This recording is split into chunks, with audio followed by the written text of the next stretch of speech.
When Metropolitan Police arrived at Amy's Park on March 1, 2019, they found 17-year-old Jody Chesney fatally wounded. No enemies, no criminal connections, just a Girl Scout studying for her A-levels. Subscribe for more crime investigations and share this story to spread awareness. The manhunt that followed would reveal a case of mistaken identity that stunned Britain. Jody Chesney was born and raised in Dagenham, East London, a 17-year-old student with dreams that would never be fulfilled. At Havering Sixth Form College, she studied sociology, psychology, and photography, working diligently toward her A-levels with aspirations of helping animals or children in her future career. Her childhood was marked by resilience and adaptation. When her parents Peter and Claire separated at age 6, Peter took on the challenging role of single parenthood, raising both Jody and her older sister Lucy with dedication and love. Despite the family changes, Peter created a warm, supportive home environment that allowed both daughters to flourish. As a young child, Jody was notably clingy and shy, but with encouragement from a supportive first-grade teacher, she gradually transformed into a confident, outgoing teenager. Her personality truly blossomed when Peter married Joanne in 2012. At 10 years old, Jody immediately embraced her stepmother, writing in a 2013 blog post that perfectly captured her feelings. "Your mom is the person who raised you, looked out for you, and heard your problems. There's no changing the fact that Joanne is my mom." Jody's character was defined by her kindness and inclusivity. Everyone felt welcome in the Chesney family's Dagenham home, where her silly sense of humor brightened every room. Joanne often described Jody as being like a wind-up toy because of her infectious energy and playful nature. Her achievements reflected her determination and community spirit. Through Girl Scouts, she worked toward her Gold Duke of Edinburgh Award, an accomplishment that led to a photograph outside 10 Downing Street just weeks before her death. She taught herself to play piano, demonstrating the self-motivation that characterized her approach to life. The bond between Jody and sister Lucy was extraordinarily close. Lucy later described Jody as her other half, highlighting a relationship built on mutual support and shared experiences. This loving family dynamic, centered around their father Peter's devoted parenting and Joanne's maternal care, created a foundation of security and happiness for both sisters. Jody had no enemies, no involvement with drugs or crime, and represented everything positive about young people striving to build better futures for themselves and their communities. But on March 1, 2019, this bright future would be shattered by a case of mistaken identity that would shock East London and spark a national conversation about knife crime. March 1, 2019, began like any other Friday morning in the Chesney household. Jody woke up in her family's Dagenham home with her father Peter's 39th birthday on her mind. She spent the early morning seeking gift suggestions from stepmother Joanne, wanting to make his day special and memorable. At exactly 8 o'clock that morning, Jody posted a simple but heartfelt Instagram message, "Happy birthday, Dad," accompanied by a heart emoji. This social media post would later receive over 600 likes and numerous birthday wishes from friends and classmates, becoming a poignant reminder of her final day. Her routine continued normally as she prepared for classes at Havering Sixth Form College, where she was diligently working through her second year of A-levels. Her studies in sociology, psychology, and photography reflected her genuine interest in understanding people and capturing life's meaningful moments through her camera lens. After finishing her final class at 3 o'clock that afternoon, Jody returned to Dagenham around 4:30. She spent time catching up with Joanne and Peter, who were busy preparing for his birthday celebration later that evening. The family atmosphere was warm and festive, filled with anticipation for the evening's festivities. Following family tradition, Jody took their Yorkshire Terrier, Woody, for his afternoon walk around the neighborhood. Neighbors often witnessed this routine, as Jody was responsible and consistent in caring for the family pet. Around 5:30 that evening, Jody put on her jacket and said goodbye to her family members, mentioning that she would return home later that night. She seemed happy and relaxed, showing no signs of concern or worry about the evening ahead. A short bus ride took her to Romford railway station, where she met her boyfriend Eddie Coyle and their close group of friends. By 6:30, 7 teenagers had gathered together, their lively voices and laughter captured on CCTV cameras throughout the station area. The group decided to spend their evening at Amy's Park in Harold Hill, approximately 1 mile from Havering College. This park was a popular hangout spot for local teenagers, offering a safe space away from adult supervision. By 7:30, they had settled comfortably on a picnic bench near the playground in the middle of the park near St. Neo Road, listening to music through a portable speaker. and enjoying each other's company. Around 9 p.m., two figures appeared in Amy's park, observed by Jody's group, but dismissed as harmless passers-by. When they returned 20 minutes later, their intentions would prove devastatingly different. At 9 o'clock that evening, Jody and her friends first noticed two people entering Amy's park. The strangers seemed unremarkable at first glance, as people frequently came and went from this public space throughout the evening hours. The two figures remained in the park only briefly, before disappearing back into the darkness, causing no concern whatsoever for Jody and her friends, who continued enjoying their music and animated conversation on the picnic bench. 20 minutes later, at exactly 9:20, those same two figures returned to Amy's park. However, their approach this time was markedly different from their earlier casual appearance.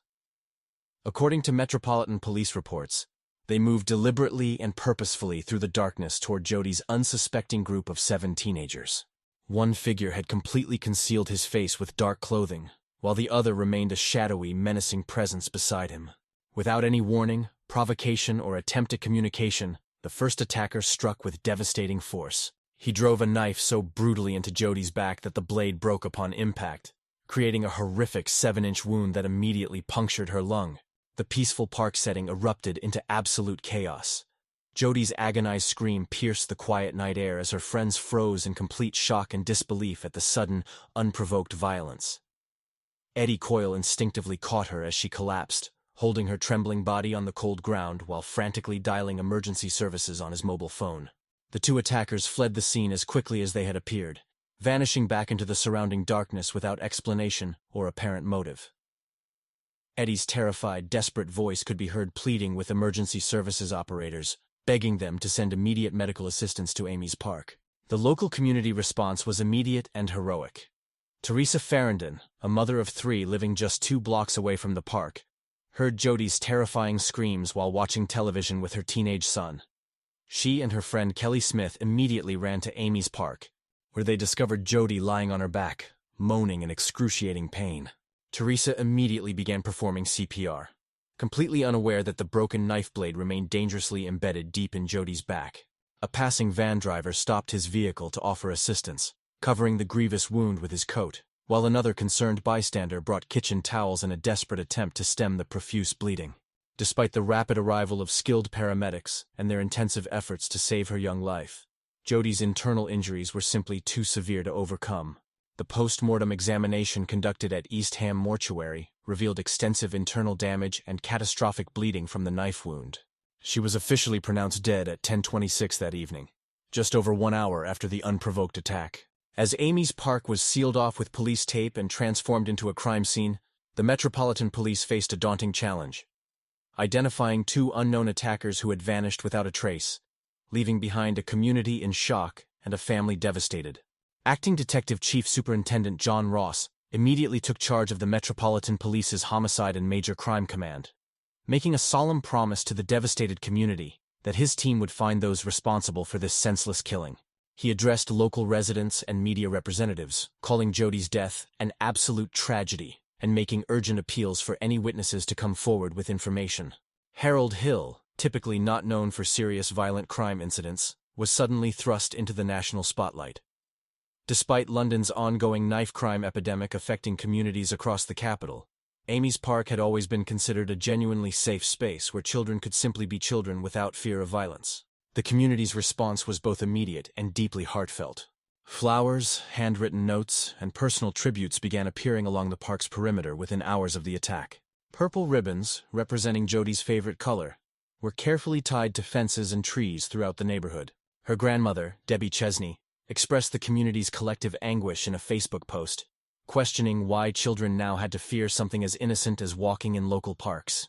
The investigation faced immediate and significant challenges, as every passing hour without solid leads meant the perpetrator's trail grew increasingly cold. However, one crucial question haunted detective teams. Who were those 2 mysterious figures, and why had they specifically targeted Jody and her friends? As police officers methodically canvassed Harold Hill neighborhoods for clues and potential witnesses, a disturbing picture began slowly emerging, hinting at a motive that nobody in the community had initially anticipated. The breakthrough came from an entirely unexpected source: a concerned local resident's telephone call to police. The witness reported seeing two men fleeing Amy's park, jumping into a black Vauxhall Corsa, and speeding away on the night of Jody's fatal attack. The witness also specifically noted that at least two men were inside the vehicle, with one serving as the getaway driver. CCTV footage quickly became absolutely central to the expanding investigation. Harold Hill's streets were extensively covered with security cameras, creating a comprehensive patchwork of grainy images that investigators painstakingly analyzed frame by frame. Around 9:25 on March 2nd, police successfully obtained crucial footage from St. Neots Road and nearby Retford Road, clearly showing two men leaving Amy's park immediately after the attack. One suspect wore a distinctive dark jacket with an unusual pattern, while the other wore a hoodie, both with their faces deliberately covered. The footage captured them moving quickly and purposefully toward Hildene Avenue, a residential area known for some low-level drug activity. The same video footage revealed a black Vauxhall Corsa in the immediate vicinity of Amy's park.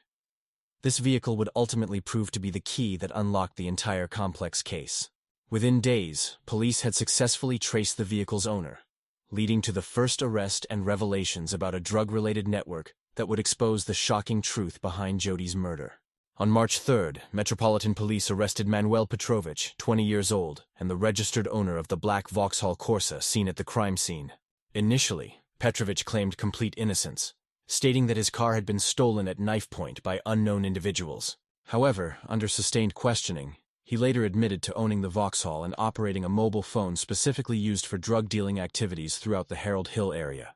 Under intense interrogation, Petrovich revealed crucial details about what happened on the night of Jody's death, though he referred to the attackers only as Man A and Man B, out of genuine fear for his and his family's safety.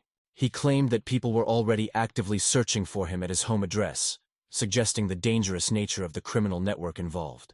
According to Petrovich's detailed statement, he was with a friend on March 1st when Man A called requesting transportation. Man A was accompanied by Man B, and they specifically needed transportation to Harold Hill so Man A could get some drugs and money from local dealers. Petrovich described dropping off the two unnamed men at Harold Hill, leaving him and his friend waiting in the car. The two men were gone for approximately 5 minutes, and appeared completely calm upon their return to the vehicle. There was nothing strange about how they were acting, Petrovich stated during questioning. I didn't think anything fishy about them. They were both there, but neither of them had anything suspicious on them. He maintained that both he and his friend genuinely believed Man A was conducting a routine drug transaction. The investigation expanded rapidly across East London. Using witness descriptions of a black male in his late teens, police identified a second suspect, a 19-year-old local known to frequently operate in Harold Hill's drug scene. To protect the ongoing investigation, police initially referred to him only as Suspect A in early media briefings. By March 5th, the investigative net had widened significantly. Two additional men, aged 30 and 38, were arrested in Romford on suspicion of assisting the main suspects in evading capture. A 50-year-old man was also arrested on suspicion of helping to dispose of crucial evidence, though he was quickly released while investigations continued. Detective Chief Inspector Dave Wells told BBC News, "We're looking at a complex network, not just one or two individuals, suggesting a larger criminal conspiracy involving multiple participants across different levels of organization." Local residents near Retford Road provided additional pieces of the developing puzzle. A woman in her 40s living adjacent to a searched flat reported seeing suspicious individuals coming and going for weeks, typically during late-night hours. She described a young teenager matching Suspect B's description, who appeared to run errands for older men in the network. These accounts pointed to Harold Hill's drug problem, involving cannabis dealing with teenagers often serving as runners.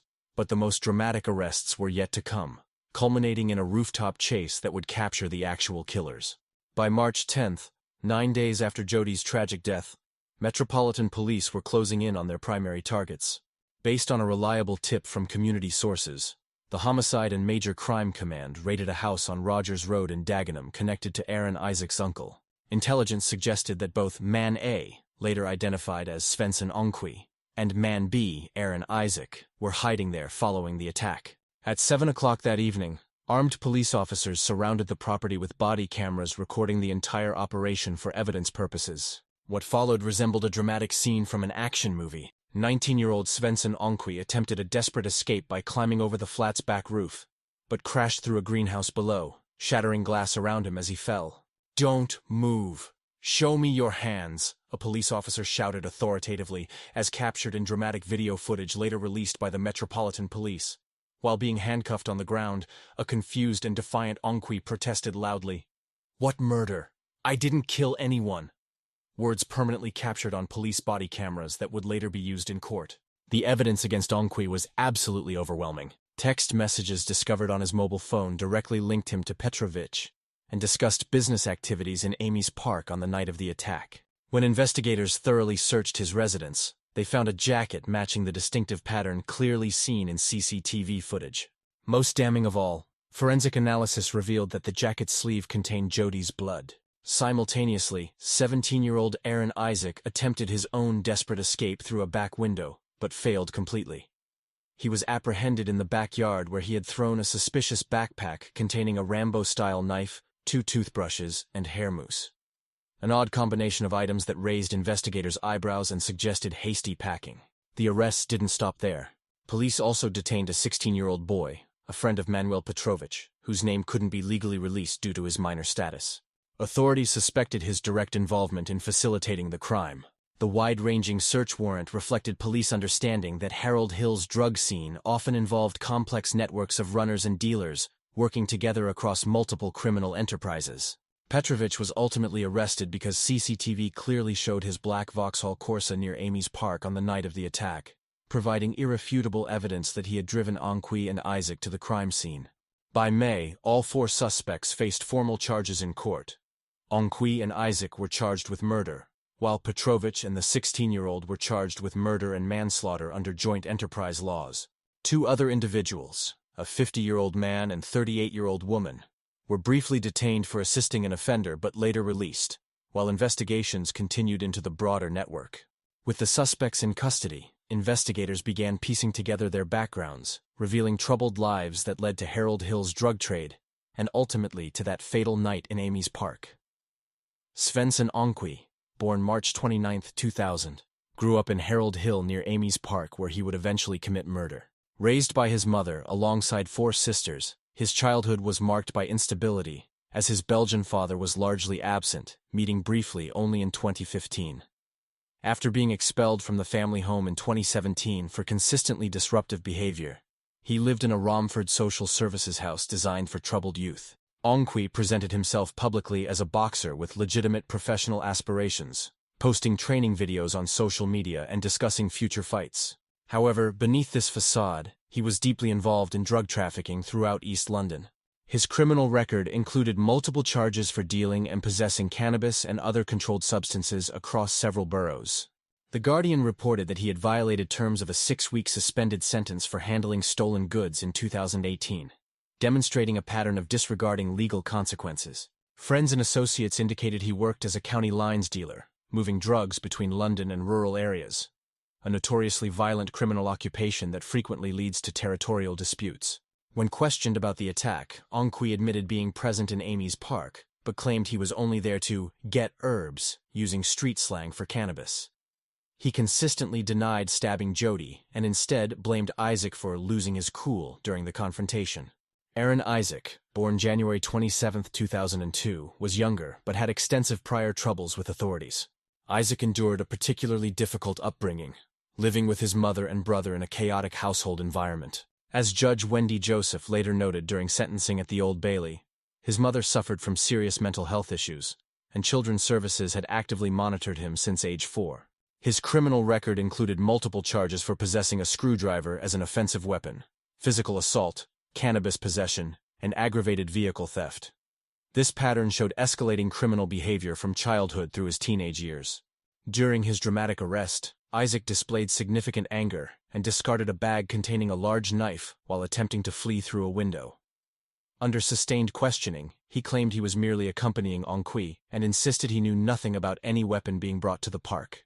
"I didn't touch her," he repeatedly told police during interviews, blaming Ongkwi entirely for the attack while insisting he only fled because he was genuinely frightened by the sudden violence. As evidence mounted against both defendants, bloody clothing, phone records revealing the planned attack, and CCTV footage placing them definitively at the crime scene, formal charges became inevitable.